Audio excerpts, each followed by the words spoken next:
है ना।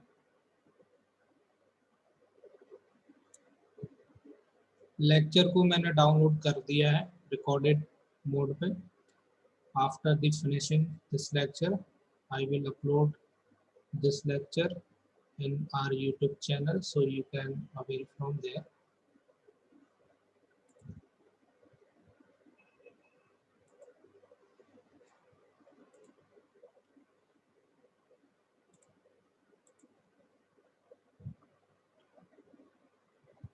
This is the AutoCAD Architecture 2020, so don't be confused.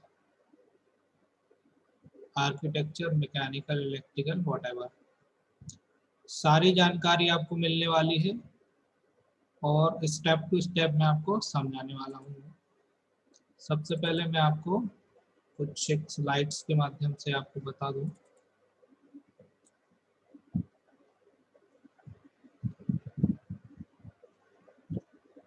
तो ये हमारा एड्रेस है, Indo German tool room Jabalpur में जो हमारी ब्रांच है, और यहाँ पे आज हम स्टार्ट कर रहे हैं ऑटोकैड की क्लास।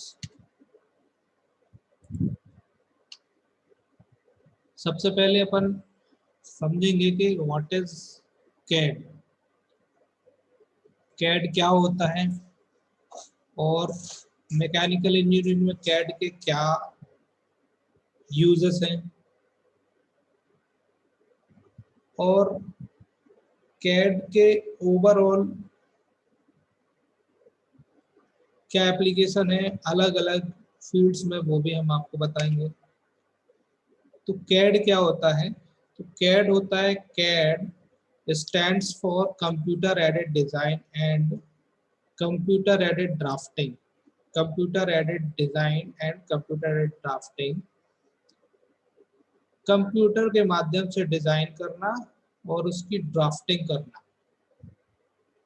तो यहाँ पे तीन चीजें निकल कर आती हैं, what is drawing, what is drafting and what is design. तो सबसे पहले मैं बात करूं ड्राइंग की, तो ड्राइंग क्या होता है?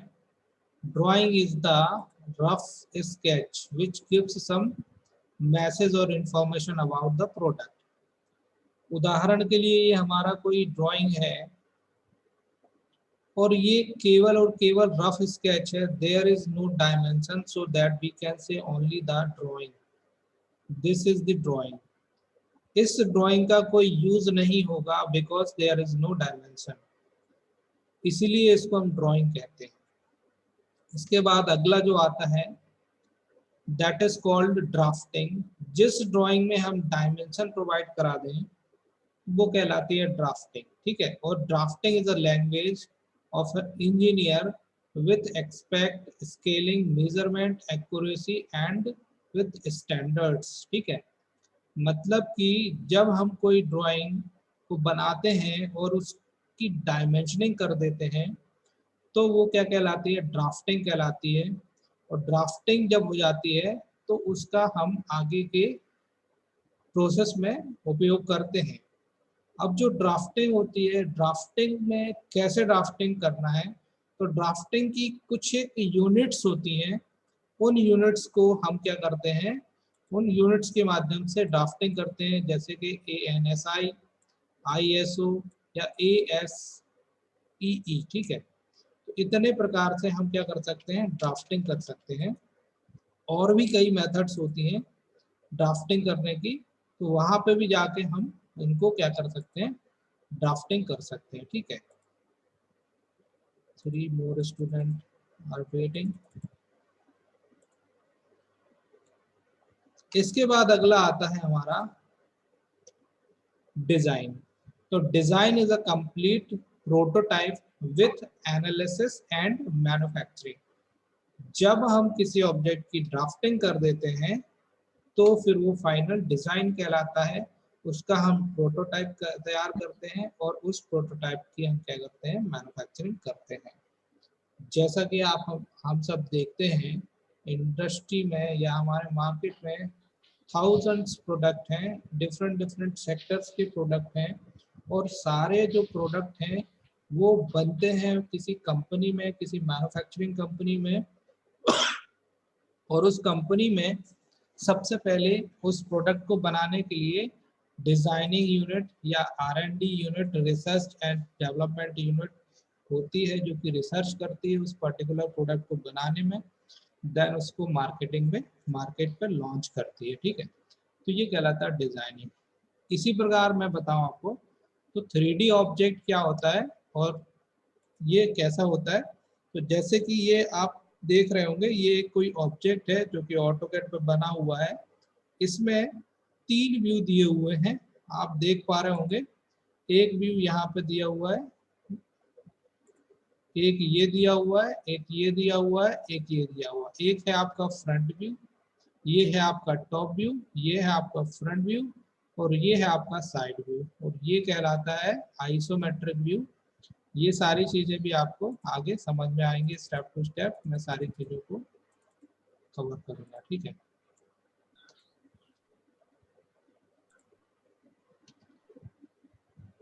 अब मैकेनिकल इंजीनियरिंग में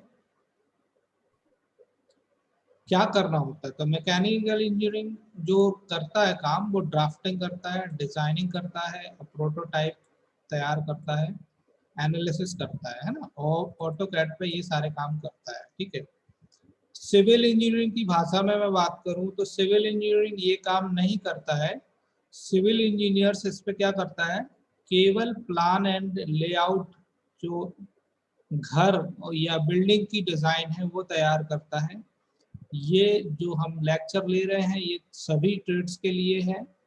जो सिविल वाले स्टूडेंट कनेक्टेड हैं वो, जो इलेक्ट्रिकल वाले कनेक्टेड हैं वो, और जो मैकेनिकल वाले कनेक्टेड हैं वो, सभी को 60 to 70% ऑटोकैड इक्वल होता है, कोई ज़्यादा अंतर नहीं होता है। उसके बाद कुछ एक टूल्स होते हैं, सभी के अलग अलग होते हैं, तो वो लास्ट में ही होते हैं, तो वो सारी चीज़ें मैं आपको बाद में बताने वाला हूँ। ठीक है, अब ऑटोकैड का प्रयोग, या हम कैड की बात करें, कैड मतलब क्या होता है, कंप्यूटर एडेड डिजाइन सॉफ्टवेयर। ठीक है, और ऑटोकैड मतलब क्या होता है, automatic computer aided design software. ठीक है, तो कैड सॉफ्टवेयर और भी होते हैं, इनका प्रयोग करते हैं तो हमको क्या क्या प्रॉफिट होता है, और हम मैनुअल अगर यूज करते हैं तो हमको क्या क्या डिसएडवांटेजेस होते हैं, वो मैं आपको एक्सप्लेन करूंगा। तो सबसे पहला एडवांटेज है इजी टू ड्रॉ। जब हम ऑटो कैड पे काम करते हैं या किसी कैड सॉफ्टवेयर पे काम करते हैं तो इजी, बहुत ही आसानी तरीके से हम इसको ड्रॉ कर सकते हैं, किसी भी जॉब को ड्रॉ कर सकते हैं। इसके बाद दूसरा जो ऑब्जेक्टिव है, इसका जो एडवांटेजेस है वो है लेस टाइम कंजम्पशन, जो कि बहुत ही ज़्यादा मायने रखता है इंडस्ट्री में। यदि हम कहीं पर मास प्रोडक्शन कर रहे हैं ना, मास प्रोडक्शन कर रहे हैं, वहां पर आपको प्रोसेस पे बहुत ज़्यादा ध्यान देना होगा। ठीक है, प्रोसेस अगर आपकी स्ट्रॉन्ग होगी तो आपका प्रोडक्शन बहुत तेजी के साथ, एक्यूरेसी के साथ निकलने वाला है। और अगर प्रोसेस आपकी कमजोर होगी तो आपका प्रोडक्शन अच्छे से नहीं निकलेगा, प्रोडक्ट में क्वालिटी अच्छी नहीं होगी। तो सबसे ज़्यादा इम्पोर्टेंट होता है आपका प्रोसेस। तो जो इंडस्ट्री सॉफ्टवेयर पे काम करती है या अच्छे सॉफ्टवेयर पे काम करती है, अच्छी मैन पावर लेके जाती है, वो industry day by day grow करती है। तो इसीलिए आज के समय में कंप्यूटर का महत्व बहुत ही ज़्यादा हो गया है, चाहे वो मैकेनिकल का सेक्टर हो, चाहे वो इलेक्ट्रिकल का हो, चाहे वो सिविल का हो, और चाहे वो किसी भी इंडस्ट्री का सेक्टर हो, मेडिकल इंडस्ट्री हो गई या किसी भी प्रकार की कोई सी भी इंडस्ट्री, फार्मास्यूटिकल हो गई या फैशन डिजाइनिंग हो गई, वहाँ सारी जगह आपको कंप्यूटर का बहुत ज़्यादा एप्लीकेशन हो गया है। और कंप्यूटर में जो सॉफ्टवेयर होते हैं उनके माध्यम से ही हम अपने प्रोसेस को इम्प्रूव कर सकते हैं। ठीक है, तीसरा जो एडवांटेज है वो है हमारा यहाँ पे accuracy, precision up to 8 decimal AutoCAD में अगर हम काम करते हैं तो अप टू 8 डेसिमल हम क्या कर सकते हैं, प्रिसाइज वर्क कर सकते हैं। डेसिमल, मान लीजिए कि ये 1 mm है और इतने डेसिमल तक का भी आपको कोई लाइन स्केच करना है तो it is possible in AutoCAD but it is not possible in from manual process. ठीक है, इसीलिए इतनी एक्यूरेसी पे अगर कोई काम होता है तो आप समझ सकते हैं मशीनें कितना ज़्यादा एक्यूरेट वर्क कर सकती हैं, आप लोग खुद ही समझ सकते हैं ये वाली बात। लेकिन manually it is not possible. इतनी मैं आपको कहूँ कि 8 डिजिट की आप लाइन बनाओ तो आप 8 digit up to 8 digit 1 mm के बाद इतनी डिजिट की लाइन, इतने डेसिमल पे लाइन आप स्केच नहीं कर सकते। तो ये हो गया आपका दूसरा एडवांटेज। तीसरा जो एडवांटेज है वो है क्विक एक्सेस। क्विक एक्सेस, जल्दी से एक्सेस कर लेना। इजी मॉडिफिकेशन, जल्दी से मॉडिफिकेशन कर देना। Good appearance in output. इसके बाद स्ट्रॉन्ग फैसिलिटीज। इसके बाद less prone to error, error आपको बहुत कम मिलेगा। Easy to share accurate information. Example देता हूँ कि यदि आपसे मैं बोलूँ कि कोई एक स्केच बनाओ इस पे ड्राइंग शीट पे और उसको दिल्ली भेजो, दिल्ली भेजो, तो आप कैसे करेंगे, पहले उस पर स्केच कराएंगे कुछ भी बना के, इसके बाद उसको फोल्ड करेंगे, कई प्रकार से फोल्डिंग होता है, और फिर उसको कुरियर करेंगे और फिर वो दिल्ली पहुंचेगा। It will take more than 15 days और बनाने में भी आपको कुछ समय लगेगा। फाइनली जहां आपने भेजा है दिल्ली और उसने बोला कि your project is not good, you should some correction, then वो आपकी ड्राइंग को वापस भेजेगा और फिर आपके पास 15 दिन में फिर आएगा और 15 दिन बाद फिर आप उसमें करेक्शन करेंगे और फिर आप उसको दिल्ली भेजेंगे और इस बार भी गड़बड़ हुई तो यही प्रोसेस चलती रहेगी। ठीक है, इस वजह से प्रोडक्शन में इफेक्ट पड़ता है, आपकी सर्विस पे इफेक्ट पड़ता है और ये सारी चीज़ों से आपकी जो ड्राइंग है या आपका जो काम है वो सक्सेस ज़्यादा नहीं हो पाता है। आपके पास हार्ड वर्क तो है पर स्मार्ट वर्क नहीं है, तो मैं फोकस करता हूँ स्मार्ट वर्क पे, not for hard work. Smart work जरूरी होता है हार्ड वर्क के अपेक्षा। तो ये हो गए हमारे बेसिक एडवांटेजेस। और इसमें कुछ एक सॉफ्टवेयर होते हैं जो और भी यूज होते हैं, जैसे ड्राफ्टिंग के लिए जनरली ऑटोकैड का यूज किया जाता है, डिजाइनिंग के लिए हम यूनिग्राफिक सॉफ्टवेयर, सॉलिड वर्क सॉफ्टवेयर, कटिया सॉफ्टवेयर, क्रियो सॉफ्टवेयर और इन्वेंटर सॉफ्टवेयर, और भी सॉफ्टवेयर हैं जो आज के समय में यूज हो रहे हैं। फिर इसके बाद एनालिसिस सॉफ्टवेयर होता है, एनसिस होता है और हाइपर वर्क होता है, और भी कुछ एक सॉफ्टवेयर आजकल इंडस्ट्री में यूज हो रहे हैं। ठीक है, तो ये एक बेसिक कॉन्सेप्ट था ऑटो कैड के बारे में या कैड के बारे में, और इसको आप लोगों ने समझा होगा मेरे ख्याल से। अब अपन आते हैं अपने सॉफ्टवेयर के अंदर और सॉफ्टवेयर का इंट्रोडक्शन करने वाले हैं। सॉफ्टवेयर वर्क कैसे करता है, सॉफ्टवेयर को डाउनलोड कैसे करना है, ये सारी चीज़ें आज कवर होगी। तो सबसे पहले तो मैं आपको बताऊं कि मैंने यहाँ से इसको लॉन्च किया। लॉन्च करने के बाद हमारे पास इस टाइप का एक डिस्प्ले आ गया और इस डिस्प्ले को हम आज समझेंगे कि इसमें क्या क्या होता है। सबसे पहले तो ये जो दिख रहा है आपको, ये है ना, इसका मतलब होता है ए, और ए फॉर होता है ऑटो कैड।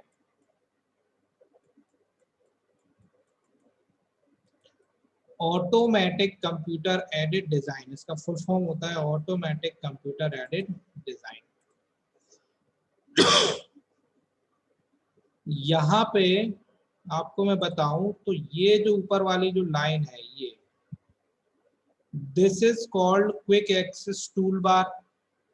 यहाँ पे हम कुछ एक टूल्स अपने सॉफ्टवेयर, अपने सुविधा के अनुसार क्या कर सकते हैं। सर माइक ऑन करें, माई माइक इज ऑन।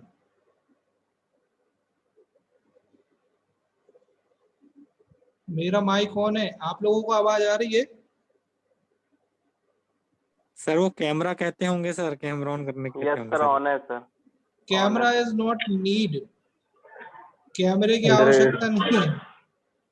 आपको मेरी शक्ल देखनी है कि आज मैंने बाल भी कटवा लिए हैं, कोई मतलब नहीं है देखने से, है ना।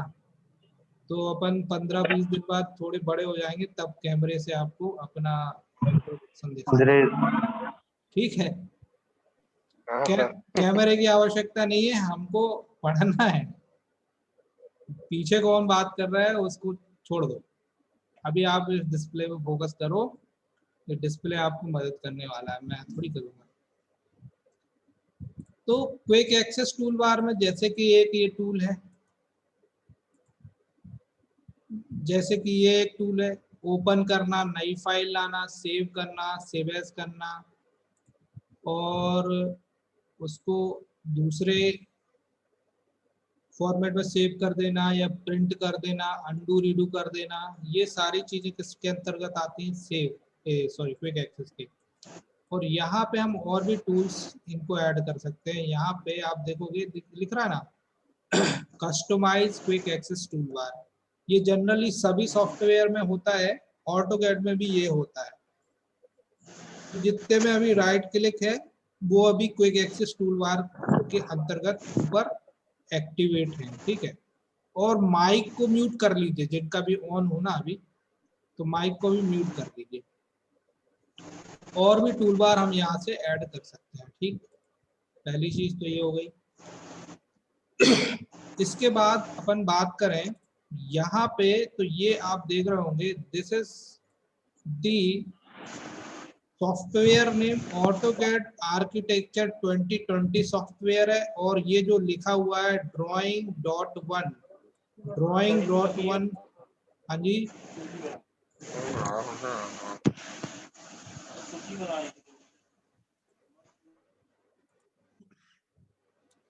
तो यहाँ पे ऑटोकैड आर्किटेक्चर 2020 सॉफ्टवेयर इंस्टॉल्ड है और हमारी फाइल का नाम है ड्राइंग1।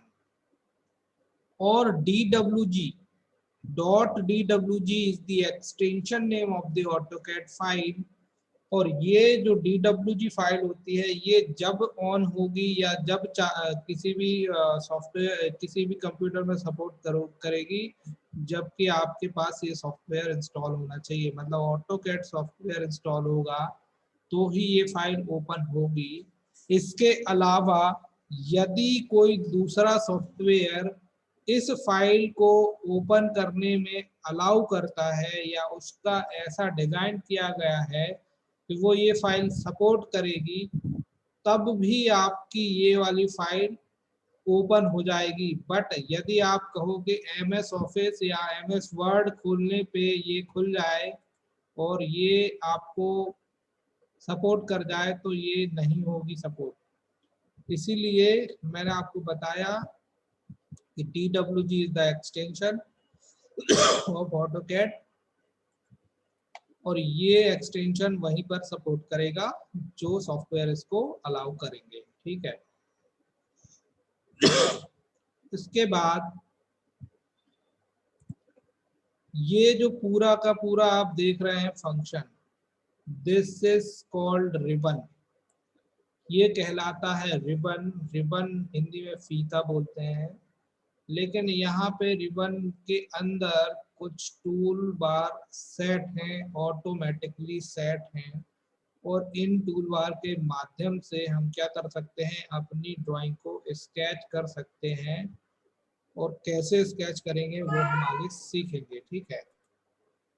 तो सबसे पहले मैं आपको बताऊं कि यहाँ पे रिबन के अंदर ये उसका रिबन का मेनू बना हुआ है, जिसमें होम की है, सॉलिड है, सरफेस, मैश और भी ये दिए हुए हैं, जिसमें सबसे पहले अभी मैं होम पे क्लिक कर रहा हूं। तो होम पे जैसे ही मैं क्लिक करता हूं तो यहाँ पे आपको ये वाला multi line text tool bar दिख जाएगा। दूसरा ये डायमेंशन टूल बार से दिख जाएगा। तीसरा आपका सेंटर लाइंस दिख जाएगा। चौथा आपका लीडर और tablet, modify tool bar and dot tool bar, ये सारे टूल बार किसके अंतर्गत आते हैं? होम के अंतर्गत आते हैं। और ये भी है, तो ये होम के अंदर आप जब होम पे क्लिक करेंगे तो ये एक्टिवेट होंगे। और अब जैसे कि ये जो दिख रहा है ना, जैसे कि ये दिख रहा है आपका, इसको अगर हम ऐसे यहाँ पे रख दें ऐसे, तो ये आपका अंदर चला जाएगा ना। इसी प्रकार हम इसको भी सेट कर सकते हैं, ठीक है।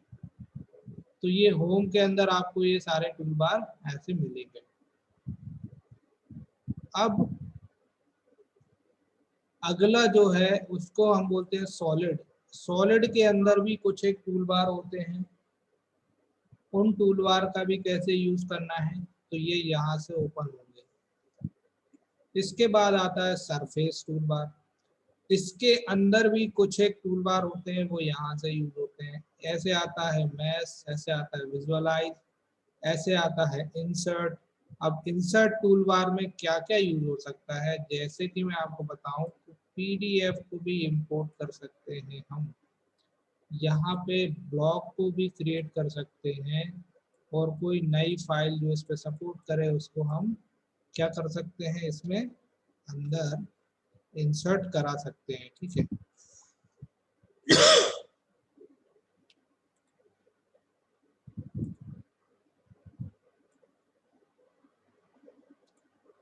एक मिस्टेक ये हो गई है कि मुझे सेटिंग करना भूल गया मैं, तो ये बार बार स्टूडेंट्स ज्वाइनिंग हो रहे हैं एनी टाइम।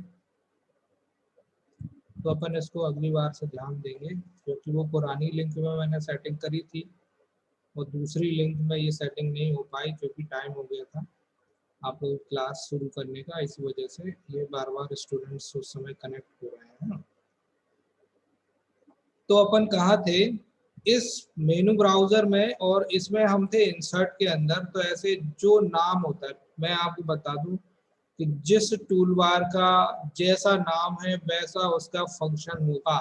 इंसर्ट है तो इसका मतलब कुछ ना कुछ इसमें इंसर्ट होगा, ठीक है। सॉलिड, इसका मतलब है कि कोई ना कोई सॉलिड शेप बनने वाला है। सरफेस, इसका मतलब ये है कि कोई सरफेस शेप बनने वाला है, मतलब शीट मेटल का जो काम होता है ना, वो इसके माध्यम से होता है। एनोटेट,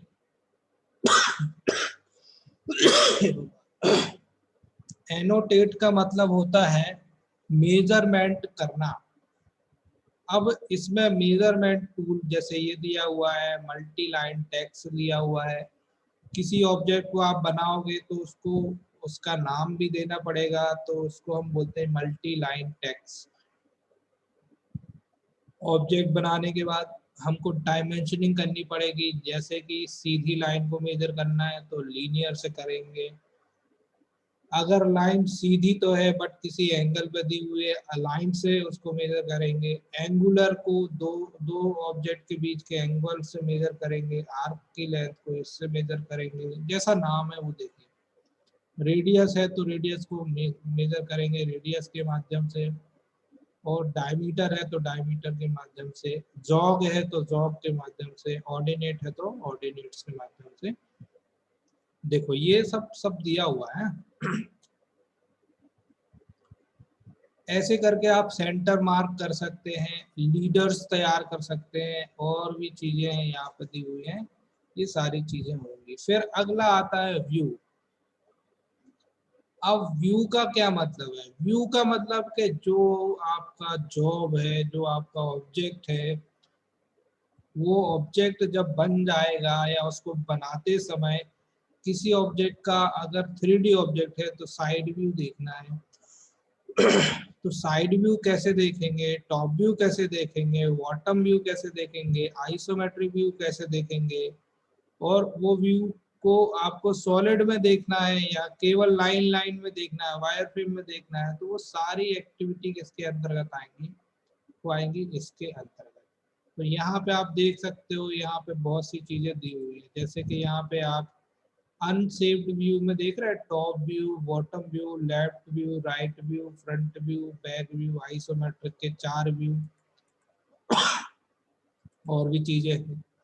मटेरियल किस टाइप का है आपका, सॉलिड है कि कोई सा और है। तो ये ऐसे करके आप, जैसे विजुअल स्टाइल है, यहाँ पे विजुअल स्टाइल का क्या यूज है, जैसे कि ये 2D वायर फ्रेम है, ये आपका कॉन्सेप्चुअल वायर फ्रेम है, ये आपका हिडन वायर फ्रेम है, ये आपका रियलिस्टिक है, ये आपका शेडेड है, ये आपका शेडेड विथ एज है, और इसी प्रकार और भी दिए हुए हैं। तो यहाँ पे हम सारे सारे के सारे विजुअल स्टाइल्स टूल बार्स को भी देख सकते हैं।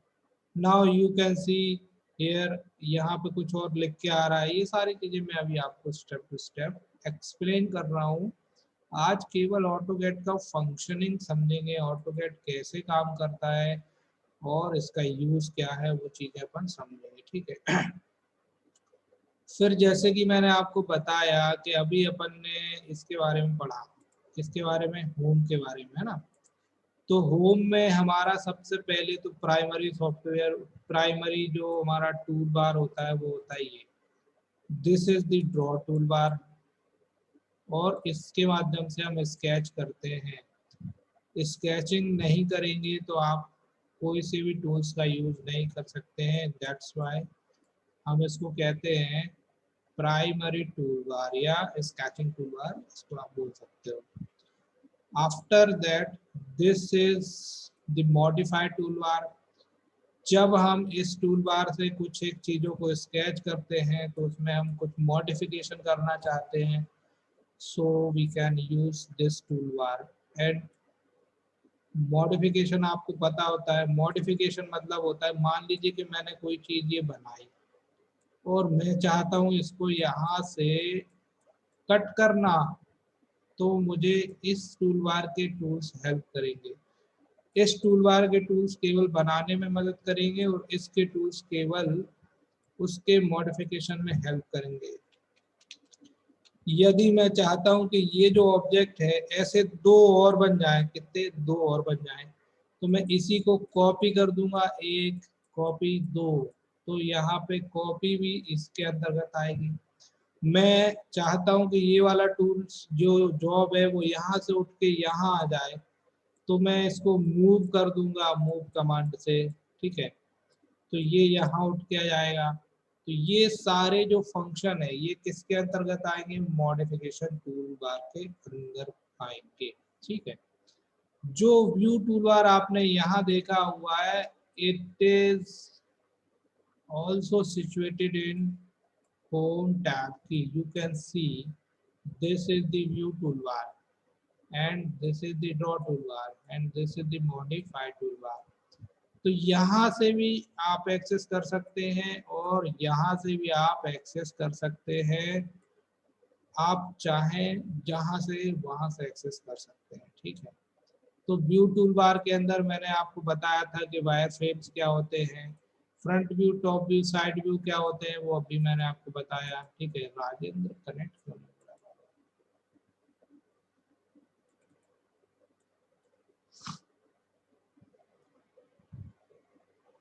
इसके बाद मैं आपको आगे बता रहा हूँ, एक है ये modelling tool bar. Modelling tool bar हमेशा 3D के लिए यूज होगा और 3D आफ्टर 2D स्टार्ट होता है।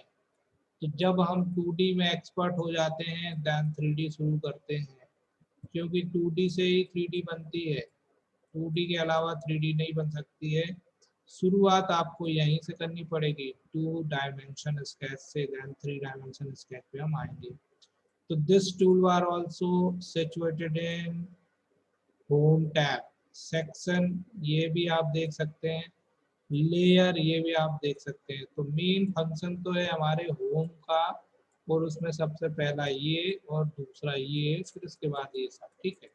तो ये सारी चीजें हमको समझना है, ठीक। Now this is black area and this is the sketch area या ड्राइंग एरिया,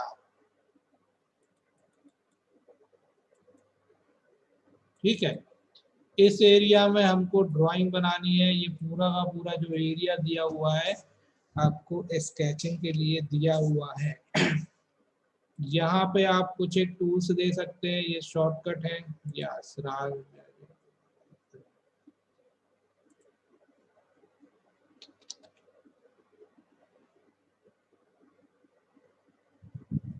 और यहाँ पे आप देख सकते हैं ये जो है आपका, इसको हम बोलते हैं UCS, user coordinate system. User coordinate system का मतलब होता है कोऑर्डिनेट्स कहाँ से आपकी ड्राइंग शुरू हो रही है और वो किस प्लेन पे बनी हुई है, फ्रंट पे बनी हुई है कि टॉप पे बनी हुई है कि बॉटम पे बनी हुई है, वो सारी चीजें इसके माध्यम से पता चलता है।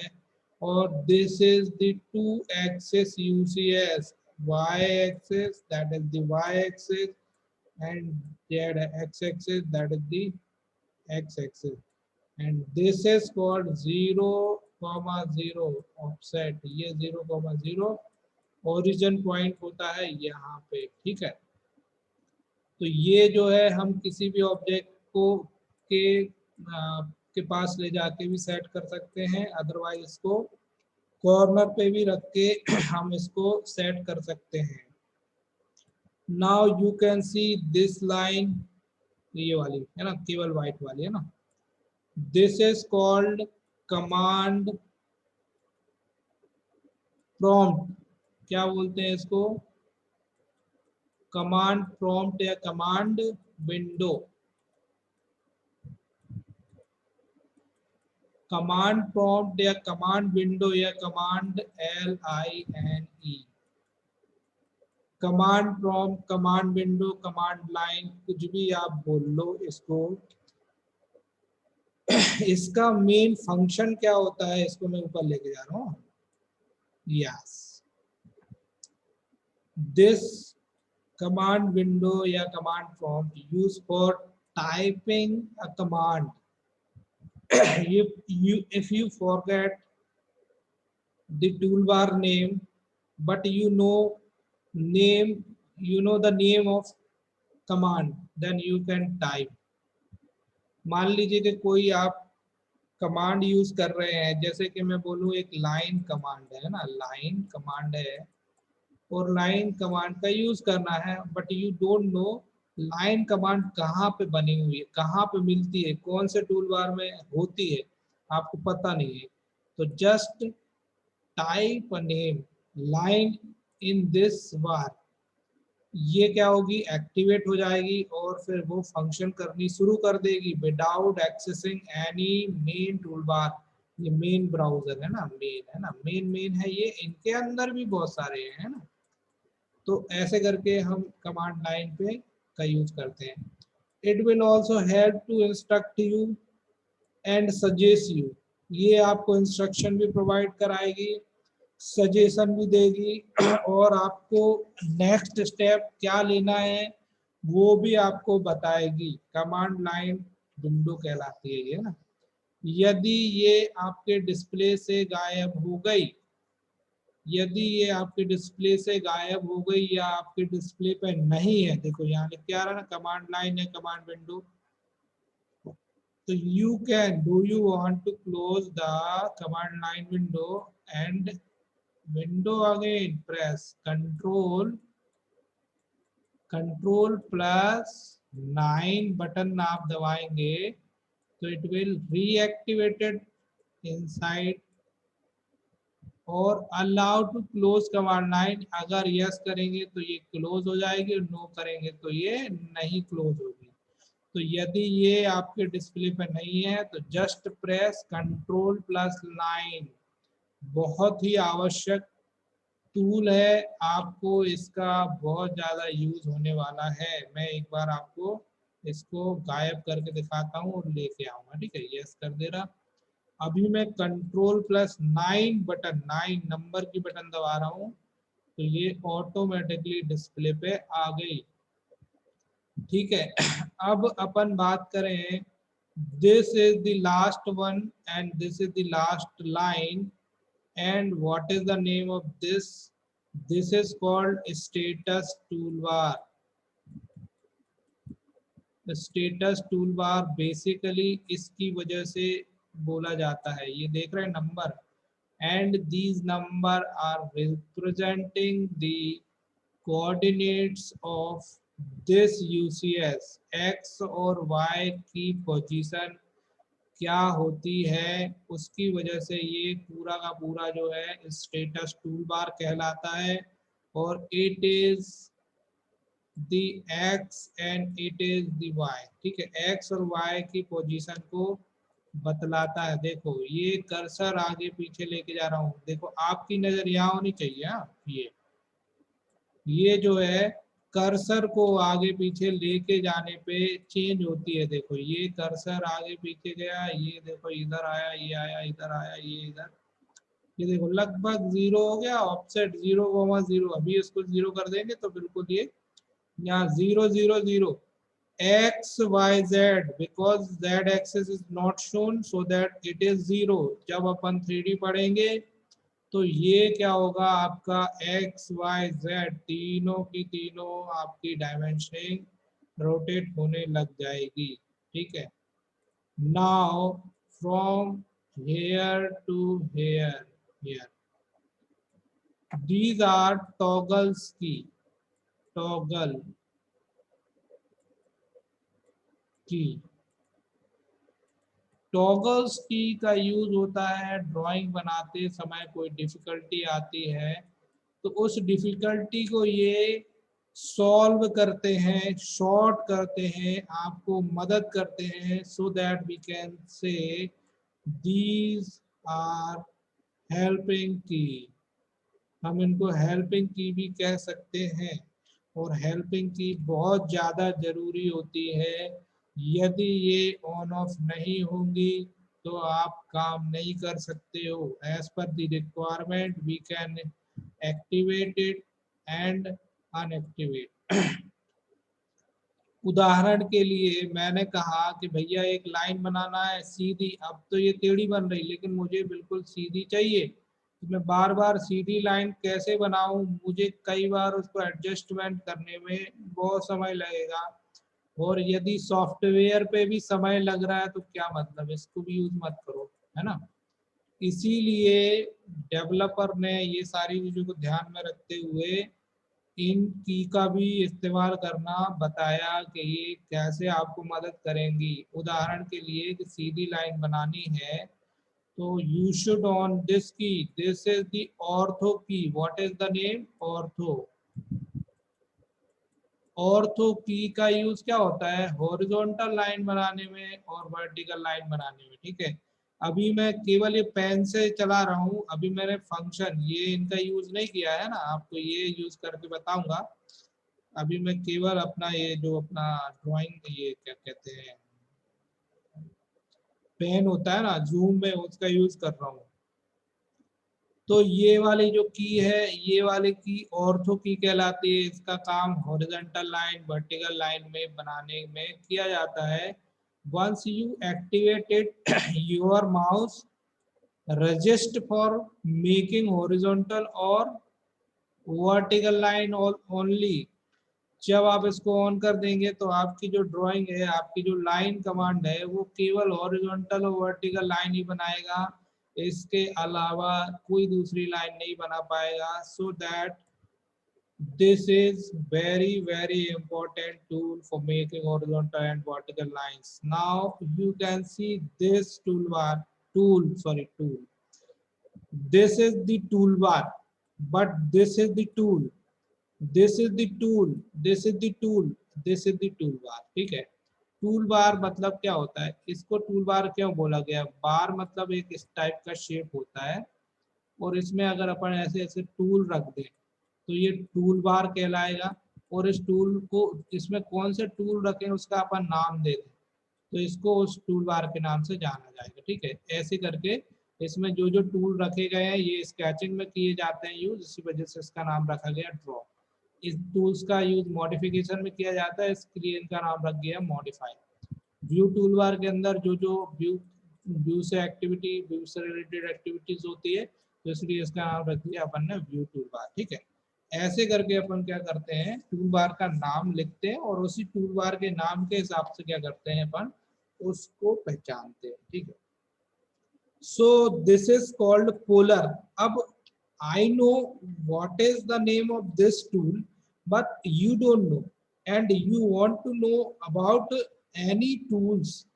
तो आपको क्या करना पड़ेगा, आपको उस टूल के पास कर्सर ले जाके छोड़ देना है, it will automatically introduce you. इसका नाम है ortho mode and it is on through F8 and you can also directly click. जैसे मैंने इसको क्लिक किया तो देखो ऑर्थो ऑन हो गया। ठीक है, अब मैंने आपको इसका फंक्शन बताया था, this is the command line window and this window help you for next process and for instruction. ठीक है, जैसे अभी मैं इसको ऑफ करता हूं, so you can see the message command ortho off, if once ortho on, you can see यहाँ पे हमेशा नोटिफाई होगा, नोटिफिकेशन आएगा और आप इसको देखते जाओगे। जब भी मैं कोई कमांड का यूज करूंगा तो यहाँ पे कोई ना कोई एक मैसेज आएगा और उस मैसेज के अनुसार आप समझ पाएंगे। ठीक है, now this is called polar tracking. अभी देखो मैं कर्सर लेके जा रहा हूँ, कर्सर को छोड़ देता हूँ तो यहाँ पे उसका नाम आता है polar tracking. You can see F8 इसका फंक्शन की है। अगर ये डिस्प्ले पे बंद है तो F8 दबा के इसको एक्टिवेट किया जा सकता है। इसी प्रकार इसके अंदर यहाँ पे अपन क्लिक करते हैं, देखो इसमें एरो दिया है। अभी इसका मतलब क्या होता है, पोलर का मतलब क्या होता है। ऑर्थो का तो मतलब अपन ने बता दिया कि इसका use horizontal line, vertical line बनाने में करते हैं, परंतु इसका क्या यूज है, तो इसका यूज क्या होता है, इसका यूज बेसिकली एंगल लेने में किया जाता है। पढ़ेंगे अपन तो लिखा है restrict cursor to specified angle.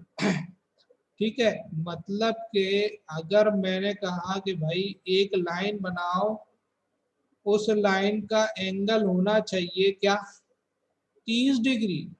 तो सबसे पहले तो मैं आपको एक चीज समझा देता हूँ, इसको मैं वापस लेके जा रहा हूँ, नीचे सेट कर रहा हूँ, कंफ्यूज नहीं होना कि ये कहाँ गायब हो गई। तो अभी मैं आपको फंक्शनिंग समझा देता हूँ। सबसे पहले मान लीजिए, सॉरी, मान लीजिए कि हमने एक लाइन बनाई यहाँ ऐसी और एक लाइन ये। ठीक है, कोऑर्डिनेट सिस्टम सबने पढ़ा होगा, बिल्कुल पढ़ा होगा, बगैर पढ़े तो कोई आया ही नहीं होगा।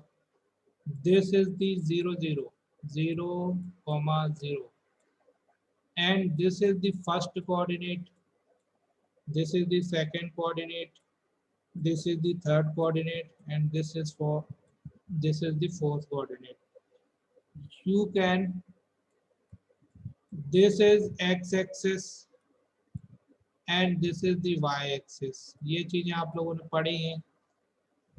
अब मैं बात करूं कि फर्स्ट कोऑर्डिनेट में x और y की पोजीशन होती है प्लस प्लस, यहाँ पे x हमेशा पॉजिटिव होता है, x हमेशा यहाँ नेगेटिव होता है, y हमेशा पॉजिटिव होता है इधर और y हमेशा इधर नेगेटिव होता है। ठीक है, अब आप लोगों को पता है कि यहाँ पे x और y क्या होता है, प्लस प्लस, क्योंकि यहाँ y प्लस है और x प्लस। सेकेंड कोऑर्डिनेट में यहाँ x माइनस होता है और y क्या होता है यहाँ प्लस, ये x ये y। ठीक है, यहाँ पे y क्या होगा, प्लस होगा। क्लियर है। थर्ड कोऑर्डिनेट में x भी माइनस होता है और y भी माइनस होता है। फोर्थ में y माइनस होगा और x क्या होगा यहाँ प्लस। ठीक है, अब आप लोगों को ये भी मालूम है कि जो हमारी ड्राइंग है, ठीक है, हमारी जो ड्राइंग है, इनका माइक ऑन हो गया, फर्स्ट एंगल में बनती है और केवल अरे साहब बंद कर लो, कोई ऐसा फंक्शन नहीं है यार जिसमें अपन म्यूट कर दे तो दोबारा आने नहीं देगा, क्योंकि कईयों को पता ही नहीं चलता कि उनका साउंड म्यूट है कि अनम्यूट है। तो हमारी जो ड्राइंग है वो किस पे बनती है हमेशा, फर्स्ट कोऑर्डिनेट पे और थर्ड कोऑर्डिनेट पे, बिकॉज प्लस प्लस कंफर्टेबल होता है और minus minus is equal two plus, so it is also comfort, but this is not possible genuinely. X और वाई का कन्फ्लिक्ट है, एक्स और वाई का कन्फ्लिक्ट है, so that the drawing cannot make second angle and third and fourth angle, इसीलिए हम इस पे ड्राइंग नहीं बनाते। ठीक है, अब मैं आपको बताता हूँ, दिस इज द यूसीएस, और अब मैं आपको इस पे यूसीएस बना के दिखाता हूँ। यूसीएस, ठीक है, यहाँ पे एक लाइन ये गई है, यहाँ पे एक लाइन ये गई है, सेम वे में एक लाइन ये गई है, एक लाइन ये गई है, और यहाँ पे आपका हो जाएगा क्या, ये हो जाएगा आपका y एक्सिस और ये हो जाएगा आपका x एक्सिस, यहाँ पे हो जाएगा आपका 0 0। ठीक है, ये आपका फर्स्ट कोऑर्डिनेट रहेगा हमेशा और ये आपका थर्ड रहेगा, ये सेकंड रहेगा और ये फोर्थ रहेगा। रिपीट नहीं कर रहा हूँ, दूसरी चीज समझा रहा हूँ, है ना, और कई बार रिपीट भी करता हूँ ताकि दिमाग में घुस जाए।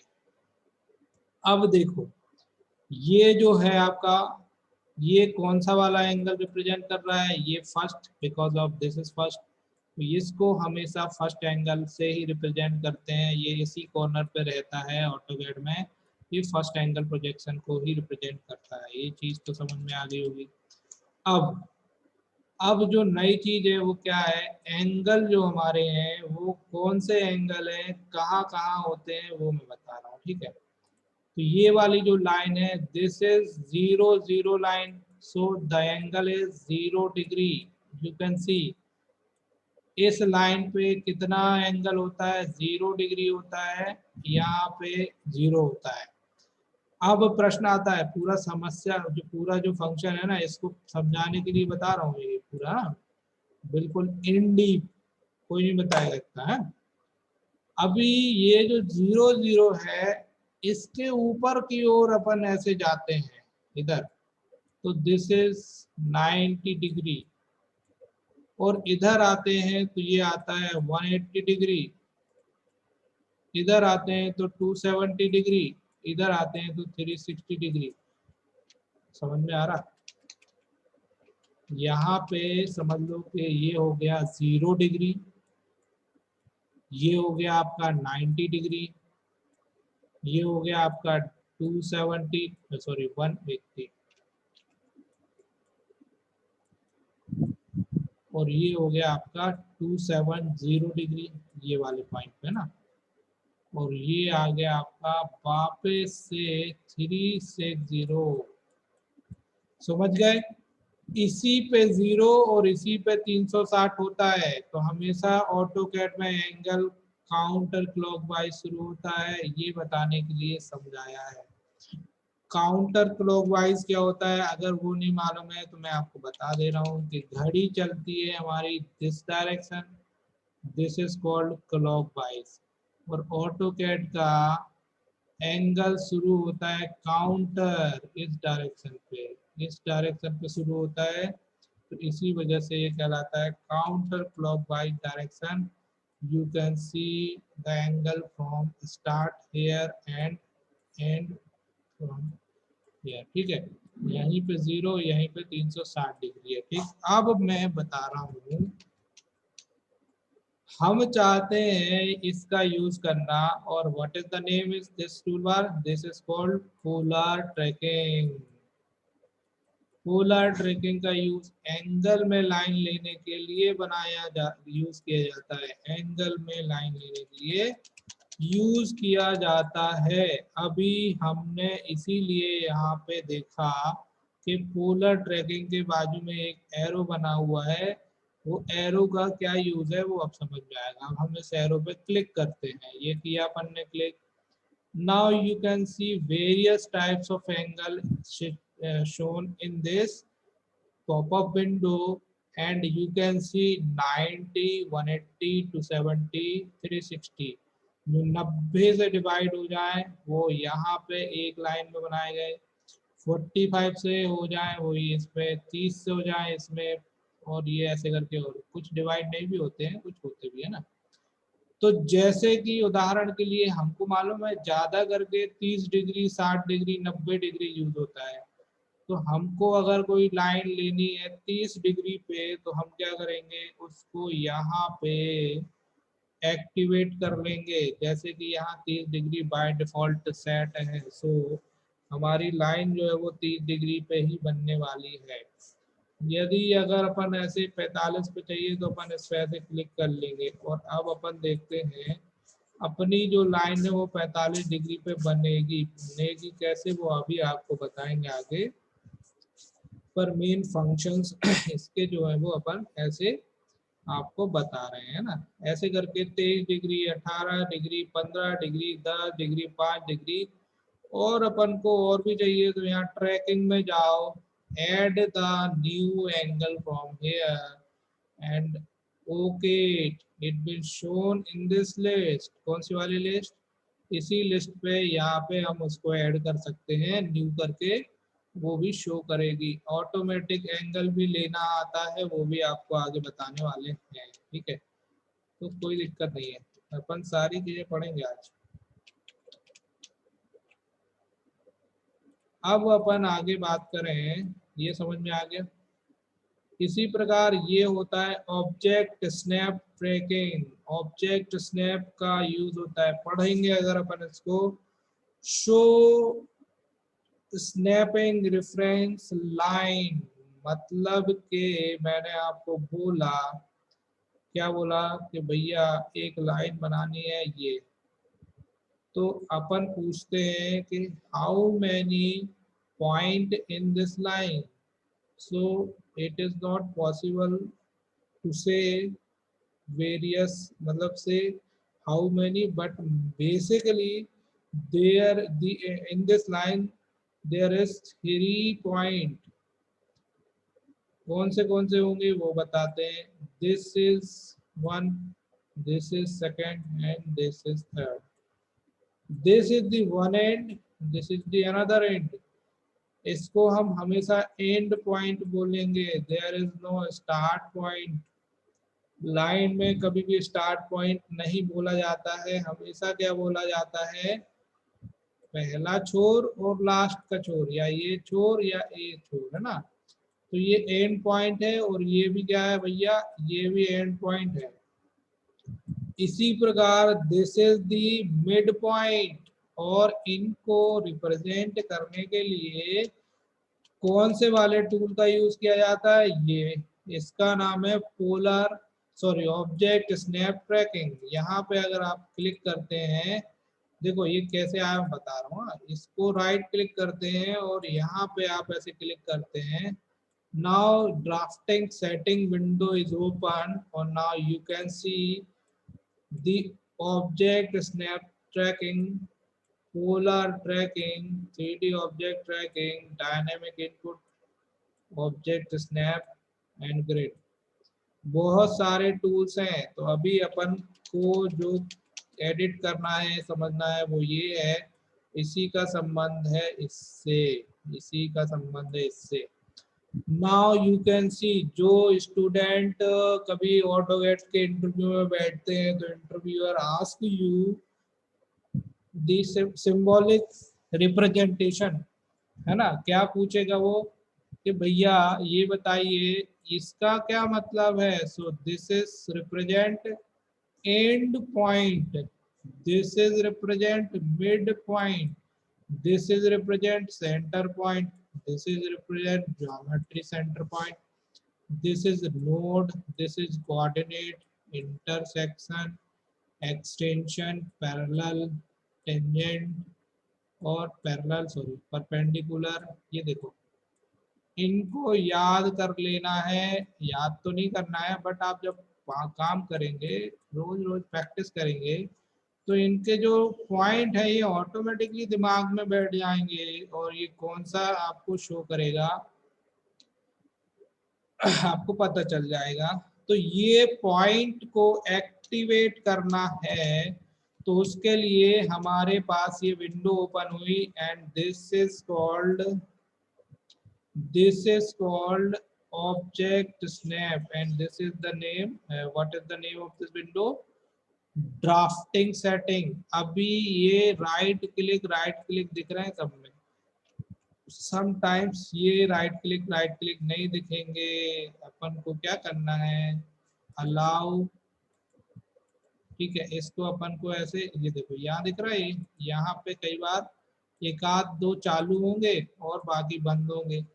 तो अपन को क्या करना है, इसको ऐसे करके सिलेक्ट ऑल कर लेना है। इसमें कोई दिक्कत नहीं कि ये ज़्यादा ऑन हो गए तो समस्या है। तो मेरा जो तरीका है, मैं इसको सबको एक बार में क्या करता हूँ, यहाँ से ऑन कर लेता हूँ और ऑन करने के बाद फिर क्या करता हूँ, आगे का काम करता हूँ। ठीक है, तो ये है भैया ऑब्जेक्ट स्नैप। इसको अपन क्या करते हैं, ऑन कर देते हैं ऐसे करके। ठीक, इसके बाद आप देखो तो यहाँ पे भी एक कुछ चीज दिख रही है, ये object snap setting. Now you can C another types of tool। And point के कुछ पॉइंट लेना है तो ऐसे आएंगे, मिड पॉइंट ऐसे आएंगे, सेंटर पॉइंट ऐसे आएगा, ज्योमेट्री सेंटर ऐसे आएगा, एक्सटेंशन ऐसे आएगा, परपेंडिकुलर, टेंजेंट और भी चीजें ये दी हुई है। ठीक है, ये वही है, ओपन होता है, बट ये कुछ और एक्स्ट्रा होते हैं। जनरली कभी कभी चीजें नहीं आती हैं इसके माध्यम से, तो हम क्या करते हैं, वहां से इसको ले लेते हैं। अब इसका जो फंक्शन है बहुत ही ज्यादा महत्वपूर्ण है, तो बहुत ज्यादा केयरफुली होके सुनना है आप लोगों को जो मैं बोल रहा हूँ। First lecture is very very important for all student. It is very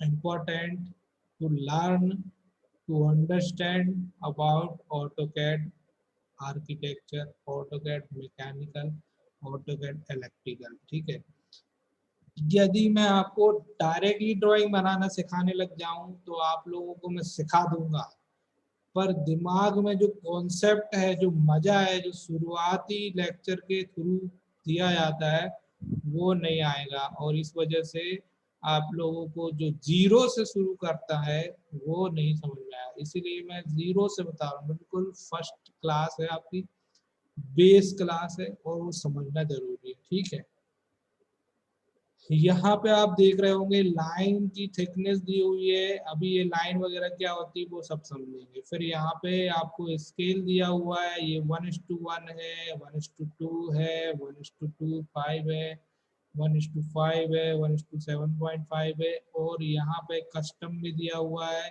यहाँ रेफरेंसेस भी दिया हुआ है, और अपन यहाँ पे और भी चीजें चेंज वेंज भी कर सकते हैं। मिलीमीटर में भी चेंज कर सकते हैं, इंच में, फीट में भी चेंज कर सकते हैं, वो सब चीज समझेंगे ना। लास्ट वन यू कैन सी, ये दो तीन स्टूडेंट गायब हो गए, वो उनको बोरिंग लग रहा है लेक्चर। यहाँ पे आप देखो और यहाँ पे आप देखो, है ना, दोनों को मैं रिलेट कर रहा हूँ। ठीक है, now you can use this object, this work space from here and also from here. This is called workspace switching. Now you can click on the name on this arrow and you can see drafting and annotation workspace, 3D basic workspace, 3D modeling workspace। अब workspace क्या होता है, work का मतलब होता है, हमारी हिंदी भाषा में वर्क का मतलब होता है क्या भाई, कार्य। ठीक है, और स्पेस का मतलब होता है जगह। क्या होता है? कार्य जगह, कार्य करने की जगह को हम बोलते हैं वर्क स्पेस। तो अब इसकी भाषा में क्या कहें, तो ये पूरा हमारा कार्य करने की जगह है और इसी को बोला गया है वर्क स्पेस। और इस जगह का नाम क्या है? तो इस जगह का नाम है 3D मॉडलिंग वर्क स्पेस। ये पूरी की पूरी वर्क स्पेस कौन से नाम से जानी जा रही है? 3D modelling work space. If you want to change the workspace name, then click on this and click on this anywhere, है ना। इसके बाद आपको क्या करना है? 3D बेसिक पे क्लिक कर लेना है। It will automatically change into 3D basic. Now you can see the basic version. This is the AutoCAD classic version. What is the name? AutoCAD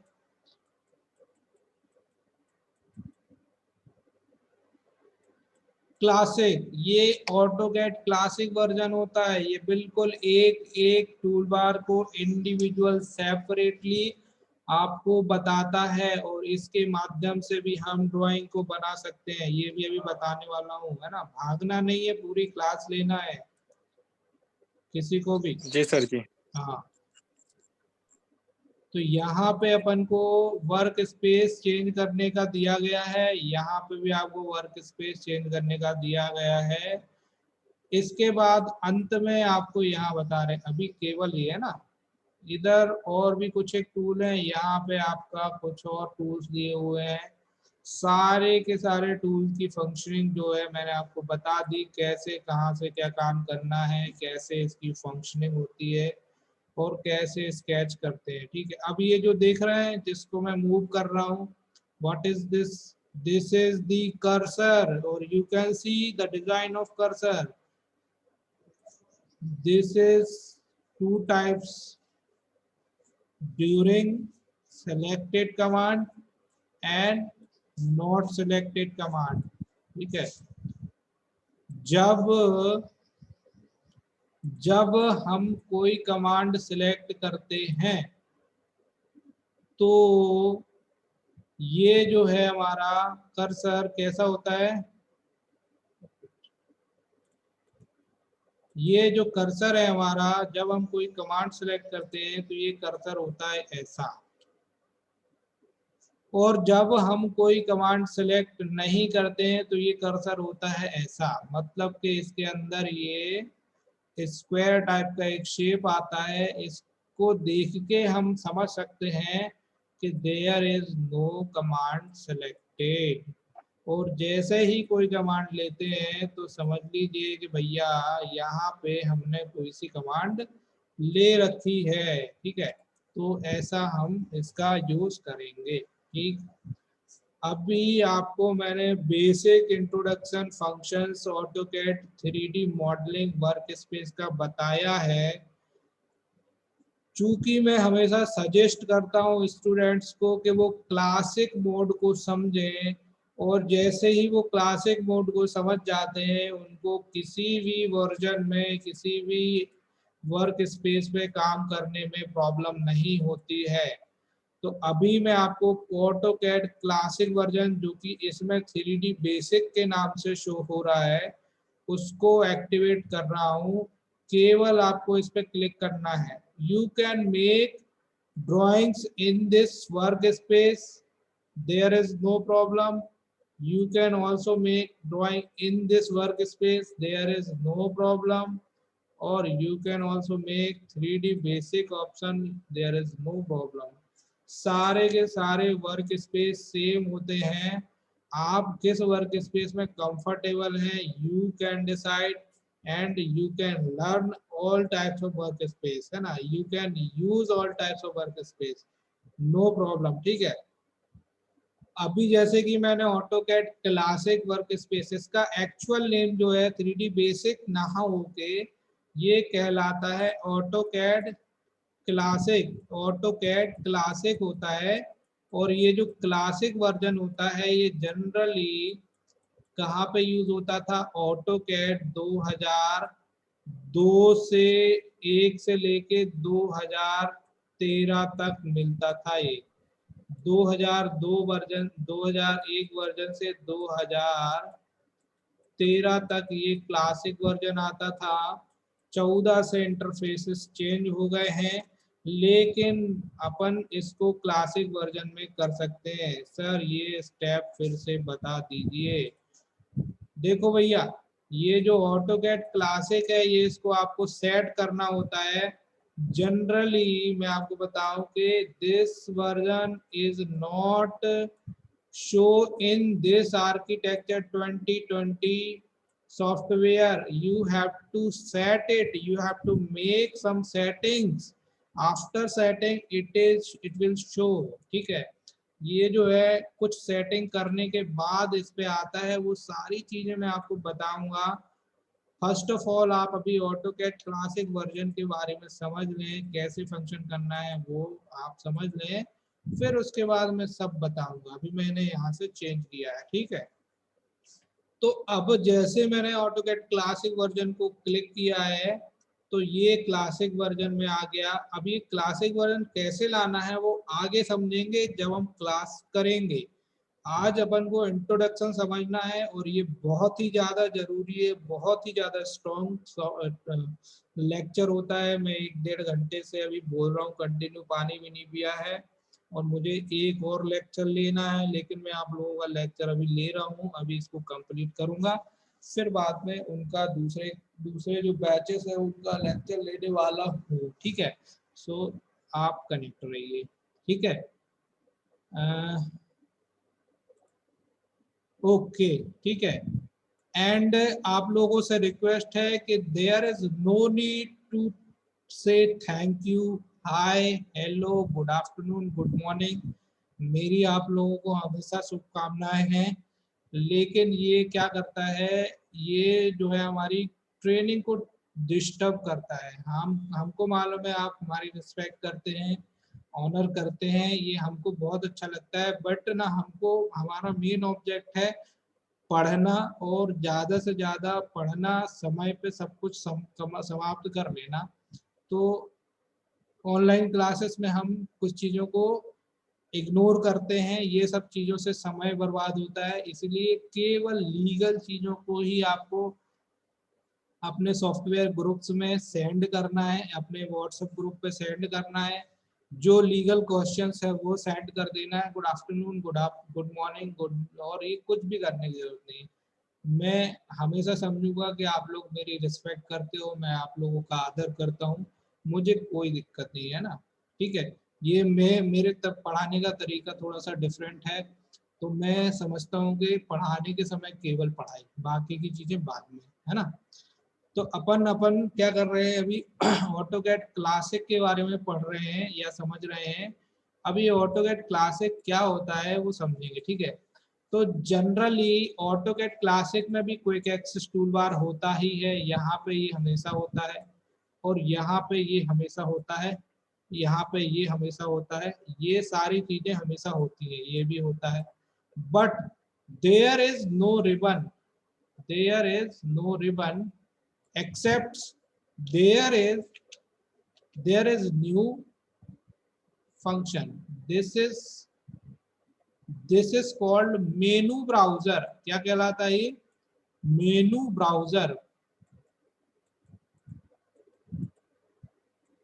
वहां पे होता है रिबन, और रिबन के अंदर बहुत सारे टूल्स होते हैं। यहाँ पे मेनू ब्राउजर होता है, और मेनू ब्राउजर के अंदर बहुत सारे टूल्स होते हैं। ये थोड़ा सा ज्यादा इजी होता है टूल्स को लाने ले जाने में और ऑटोकैड को समझने में। जैसे कि इसके बारे में मैं आपको बताऊं कि यहाँ पे जैसे लिखा हुआ ना फाइल, तो फाइल क्या होता है, अगर मैं इस पे क्लिक करूं तो यहाँ पे देखो नई फाइल को लाना, यहाँ से लाएंगे, नई फाइल को ओपन करना यहाँ से करेंगे, फाइल को सेव करना है दूसरे नाम से सेव करना है, या फाइल को प्रिंट करना है, प्लॉट करना है। तो ये चीजें फाइल से रिलेटेड जो भी रहेंगी किसके अंतर्गत आएंगी, फाइल के अंदर। यही वाला फाइल टूल यहाँ पे भी आएगा, इसी के अंदर भी आएगा ना। तो इसके अंदर, और ये फाइल यहाँ पे भी मिलेगी, और इसके ऊपर भी आप इसे क्विक एक्सेस टूल बार में भी ये डाल सकते हैं, ठीक है। परंतु मेन चीज तो ये है ना। अब दूसरा जो फंक्शन है इसको बोलते हैं हम एडिट। अब ये जो चीज है ना, ये जो बना हुआ है, ये जनरली माइक्रोसॉफ्ट ने डिजाइन किया है और ये हर सॉफ्टवेयर में रहता है। तो मैं आपको एक चीज बता रहा हूँ, किसी भी कंपनी को कोई सॉफ्टवेयर बनाना है तो वो किस पे बनाती है, या तो वो विंडो पे बनाती है, विंडो सपोर्टेड, या तो वो बोलती है iOS, एप्पल पे।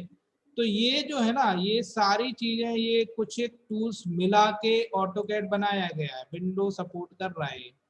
तो इसीलिए विंडो का एक महत्व हो जाता है। तो हम कोई भी सॉफ्टवेयर अगर बनाते हैं तो हमको कोई ना कोई एक ऑपरेटिंग सिस्टम के हिसाब से ही उसको डिजाइन करना पड़ता है। तो जनरली आपको और भी सॉफ्टवेयर में ये फंक्शंस मिलेंगे ही मिलेंगे ना, वर्ड में हो गया, एक्सेल में हो गया, और भी चीजों में, ठीक है।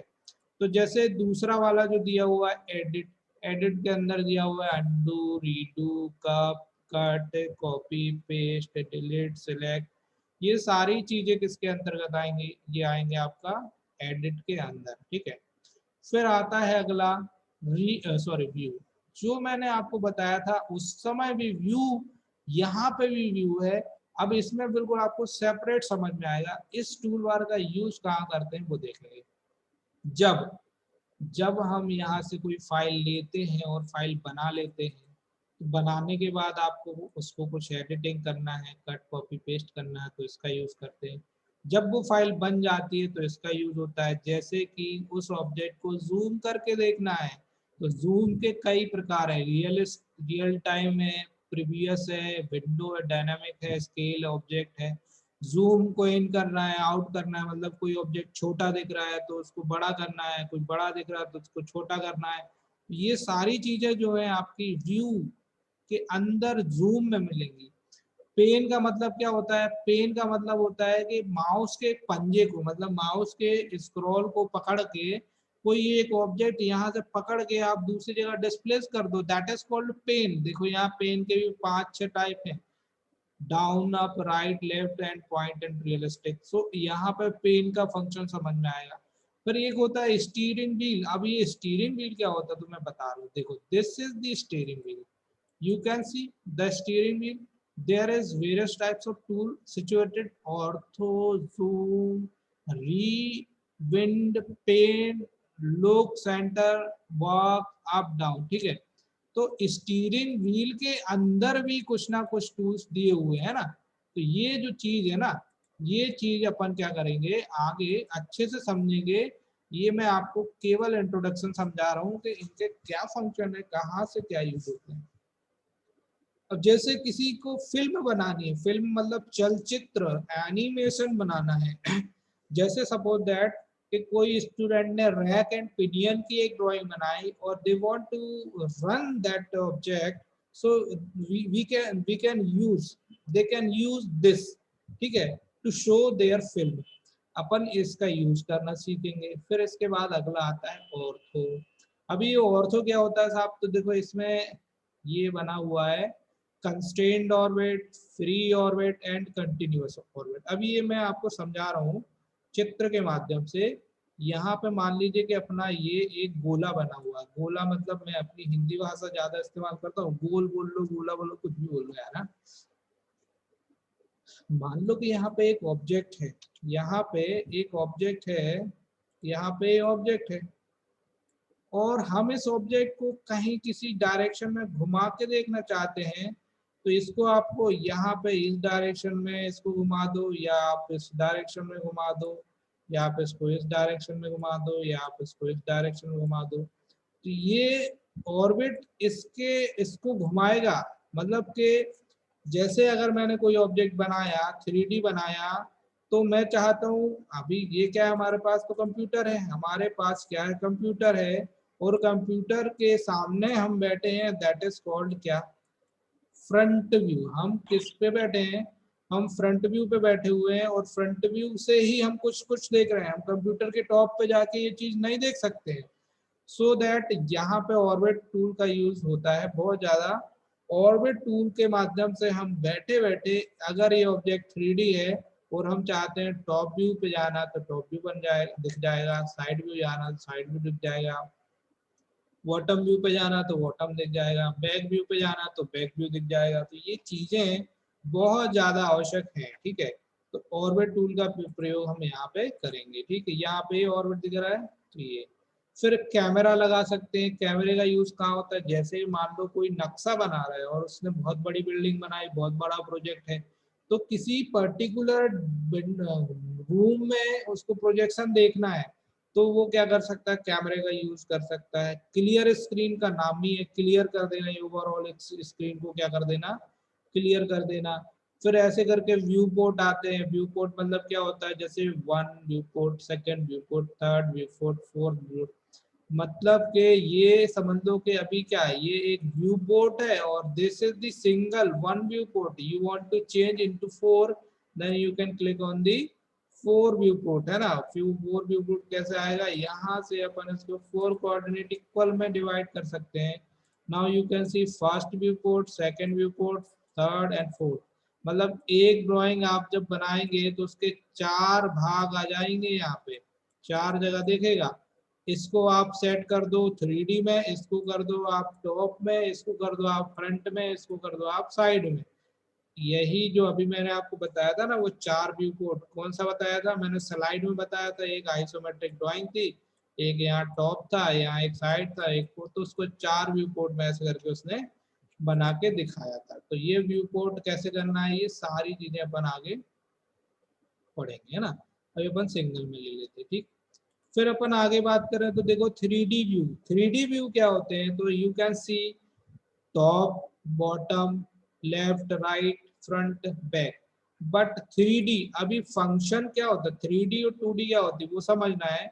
तो 3D में 3 एक्सेस होती हैं। 3 एक्सेस कौन से होते हैं, एक एक्सेस ये होगा, दैट इज वाई एक्सेस, एक एक्सेस ये होगा, दैट इज एक्स एक्सेस, और एक एक्सेस इसके बीचों बीच निकलेगा, दैट इज जेड एक्सेस। ये कहलाएगा आपका, सॉरी, ये कहलाएगा आपका जेड एक्सेस, ये कहलाएगा आपका वाई एक्सेस, ये कहलाएगा आपका एक्स एक्सेस।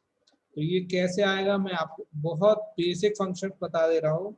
मान लीजिए कि हमने एक स्क्वायर तैयार किया, दिस इज 2D।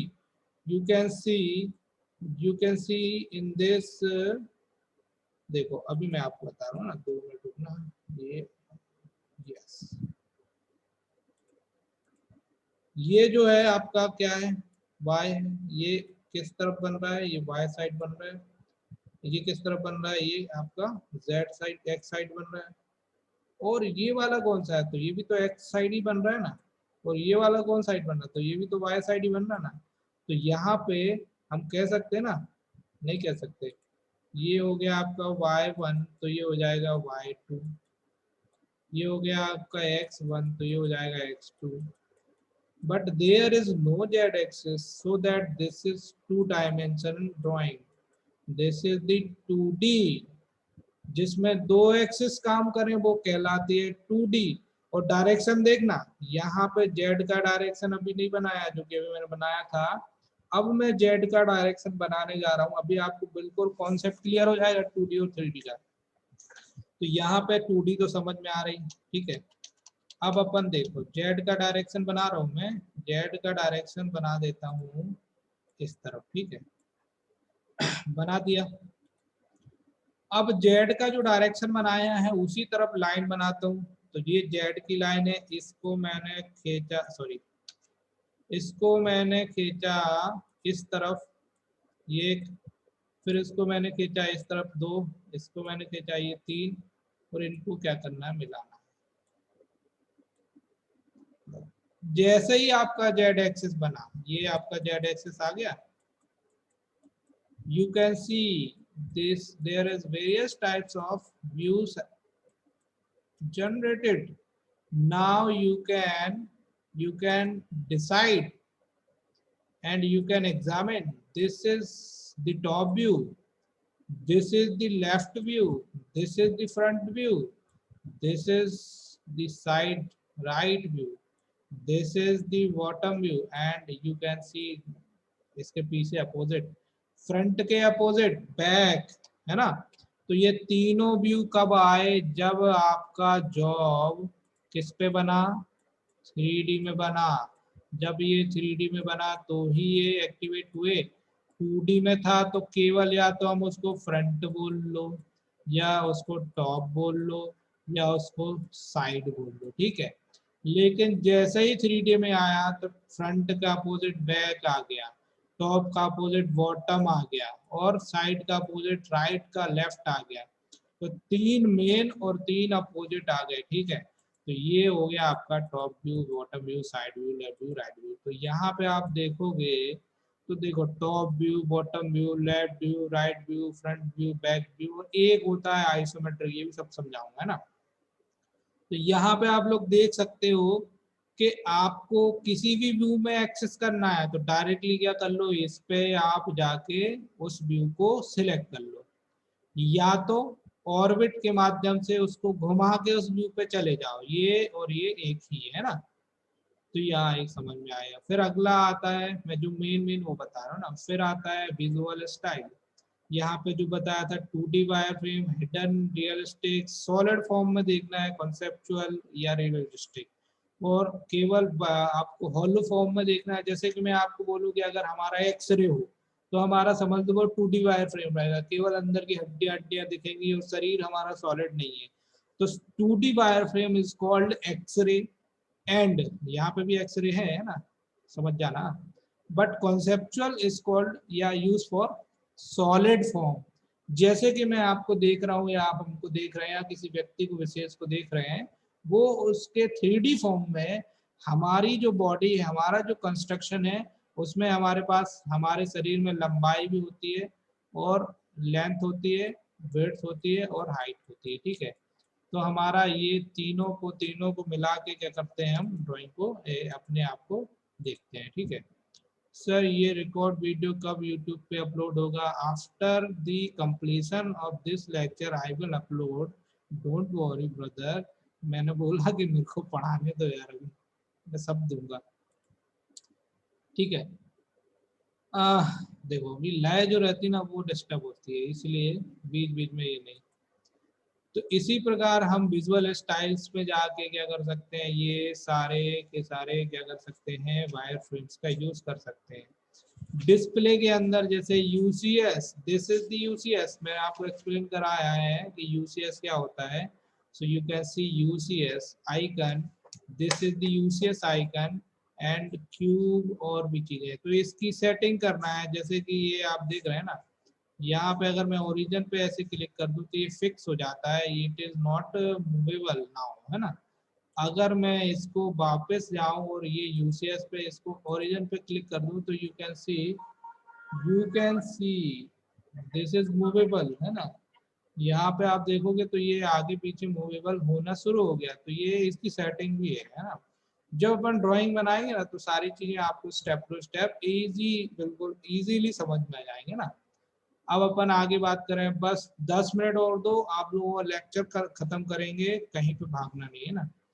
इसके बाद आता है इंसर्ट। इंसर्ट के अंदर जैसे कि मैंने आपको पहले बताया था कि ड्राइंग के और भी फॉर्मेट्स को आपको अगर डिस्प्ले पे लाना है, यहाँ पे जैसे पीडीएफ को लाना है, या आपको डीजीएन को लाना है, या आपको रास्टर इमेज को लाना है, या आपको इस टाइप्स के और भी कोई फॉर्मेट्स हैं जो सपोर्ट कर रहे हैं अभी आपके सॉफ्टवेयर पे, तो वो भी आपको क्या करना है, यहाँ से इंसर्ट करा लेना है। जैसे कि मान लीजिए OLE फाइल है, and the OLE file used for accessing CATIA software file, SolidWorks software file, Microsoft files, Access Word, और भी जो फाइल्स हैं जो हैं, इस पे भी सॉफ्टवेयर ऑटोकैड पे भी सपोर्ट हो जाएंगी with the help of this OLE file, है ना।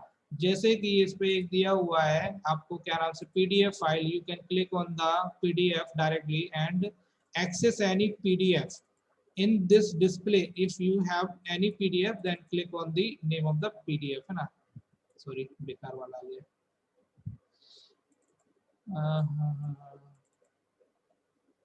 जैसे कि मैंने एक ये स्केच बनाया था गौतम बुद्ध का, तो मैं इसको डिस्प्ले पे लाना चाह रहा हूँ। तो देखो you can C this is the PDF form, this is not a JPG form, this is not a drawing, this is not a DWG format, but this is the PDF format. You can see हमने इसको display पे लेके आए हैं और इसी को हम इसको वापस बाहर जाके इसके हिसाब से इसको एडिटिंग कर सकते हैं ना। तो ये आप ये जैसे ये अपन ने इसको कैड पे ही बनाया था, बट ये पीडीएफ फॉर्मेट है।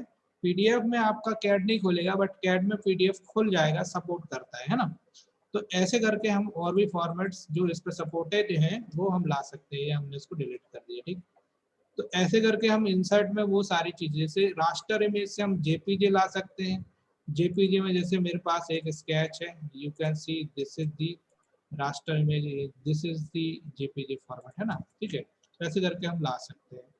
फिर इसके बाद आगे आता है फॉर्मेट। फॉर्मेट में जैसे कि आपको कलरिंग करनी है, तो यहाँ पे आप देखो कई प्रकार के कलर होते हैं, आप वेरियस टाइप्स के लाइंस को कलर दे सकते हैं, ठीक है। इसी प्रकार यहाँ पे कई प्रकार की लाइन यूज होती है, यहाँ पे आप वेरियस टाइप्स की लाइन यूज कर सकते हैं, क्योंकि ये तो सॉफ्टवेयर है। सॉफ्टवेयर में आपको लाइन को दर्शाना पड़ेगा ना। हमारे पास पेन पेंसिल होता है तो हम तो उससे पेन पेंसिल से लाइन बना सकते हैं, बट इसमें आप क्या करोगे, तो इसमें आपको लाइन के टाइप को सेलेक्ट करना पड़ेगा फ्रॉम दिस।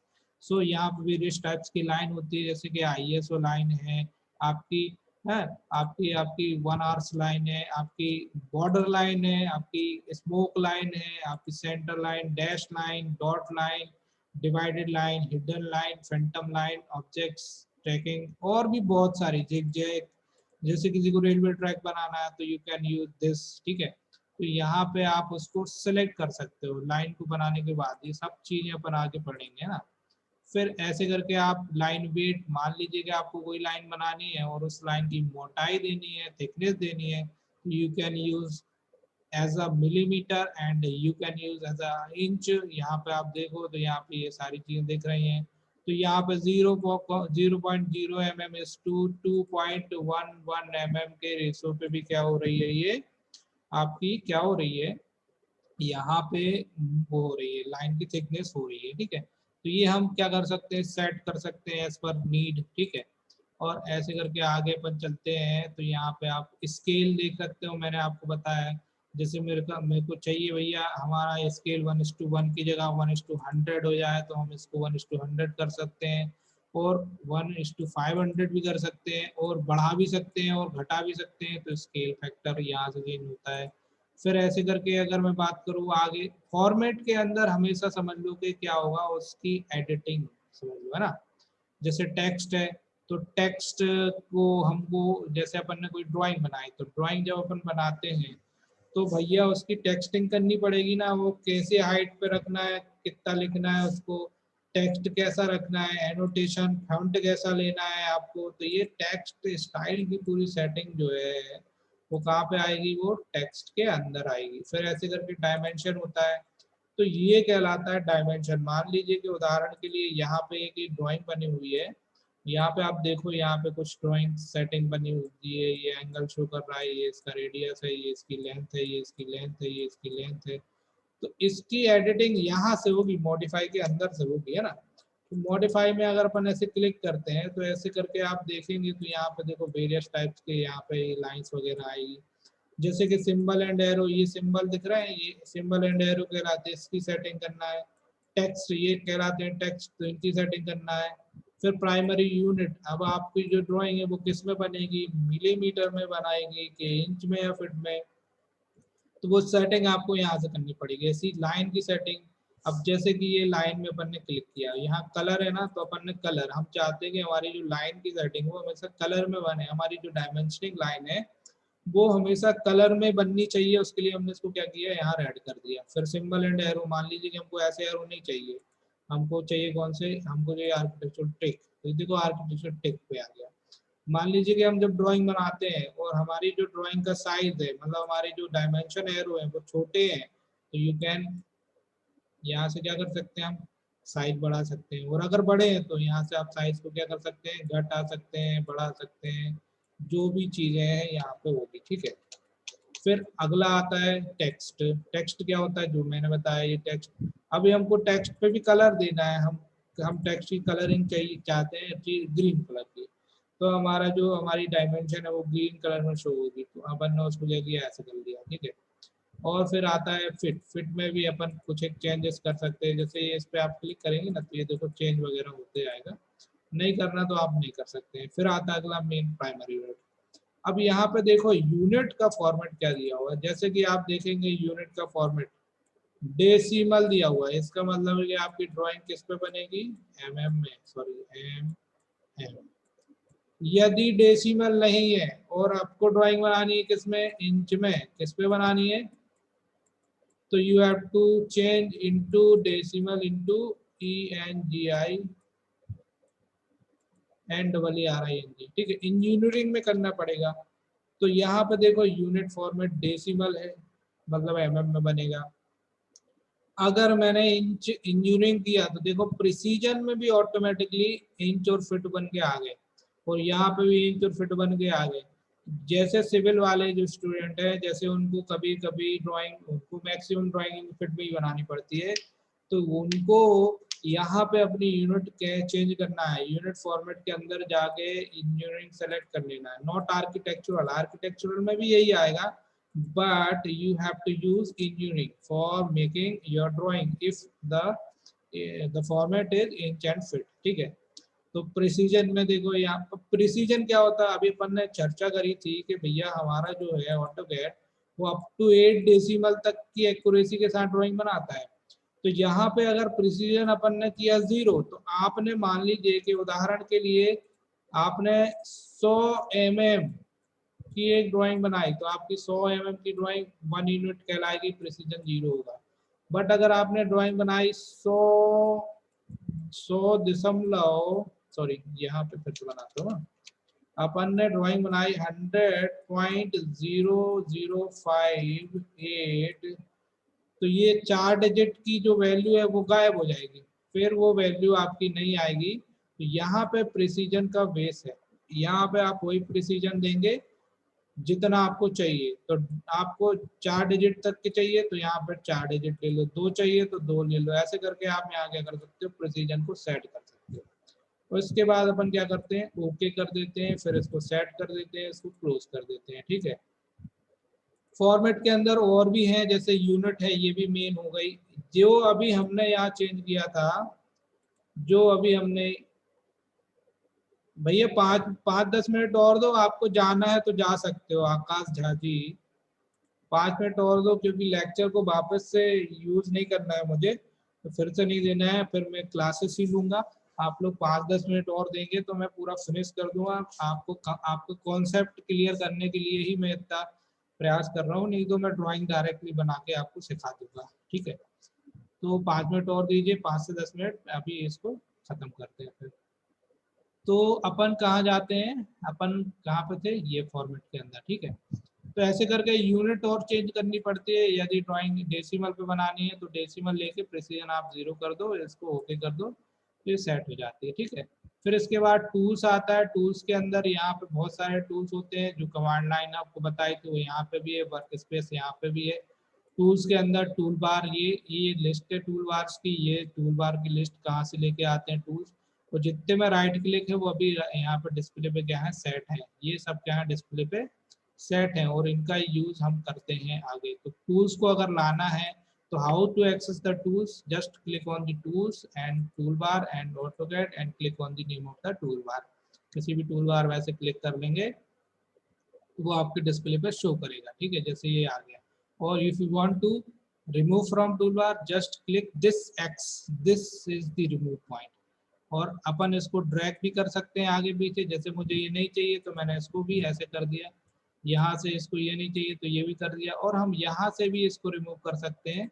यहाँ पे सॉरी, यहाँ पे जाके हम टूल बार के अंदर जाके किसी भी टूल बार का जैसे जो है उसको ऐसे फिर से क्लिक करेंगे तो वो डिस्प्ले से गायब हो जाएगा, ठीक है। इसके बाद आता है ड्रॉ। ड्रॉ के अंदर मेन ड्रॉ टूल बार होता है, you can sketch from here and this is the extension. ये जो एक्सटेंशन है ड्रॉ का वो हमने कहाँ से लेके आए हैं, वो हमने यहाँ के टूल के अंदर, टूल बार के अंदर ये जो ड्रॉ नाम का है यहाँ से लाए, तो यहाँ यू कैन एक्सेस या you can use from this and you can also from this, this is the main menu browser, ठीक है। ऐसे करके डायमेंशन होता है। After sketching, you have to provide dimension for drafting purposes, and this is the modification. Modification में erase करना, copy करना, mirror करना, offset करना, array करना, मूव, रोटेट करना, स्केच करना, स्ट्रेच करना, ये सारी चीजें ब्रेक वगैरह ये सब किसके अंदर आएंगी, ये मॉडिफाई के अंदर आएंगे। ठीक है, ऐसे विंडो है, ये विंडो को क्लोज कर देंगे यहाँ से और फिर ये, ठीक है, ये आपका पूरा कंप्लीट ड्राइंग एरिया है, ये मैंने आपको एक्सप्लेन कर दिया है फ्रॉम द बिगनिंग। ठीक है, तो आज हमने आपको पूरा ऑटोकैड का पूरा बेसिक इंट्रोडक्शन, बेसिक कॉन्सेप्ट आपके अंदर दे दिया है ना। अब आपको क्या करना है, इनका इस्तेमाल करना है। अभी अपन कल की क्लास लेंगे, उसमें आपको ड्राइंग बनाना सिखाएंगे बहुत अच्छे तरीके से। तो कीप कनेक्ट विथ अस, आपको पूरी की पूरी ड्राइंग, पूरी की पूरा लेक्चर अवेल करना है।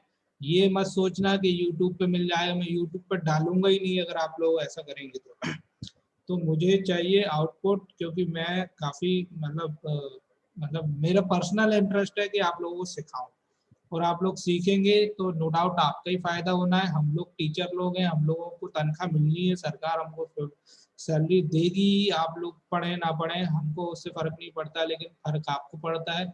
सो दैट आपको पढ़ना है, आपको अच्छे से ड्राइंग लेनी है, आपको सब सीखना है।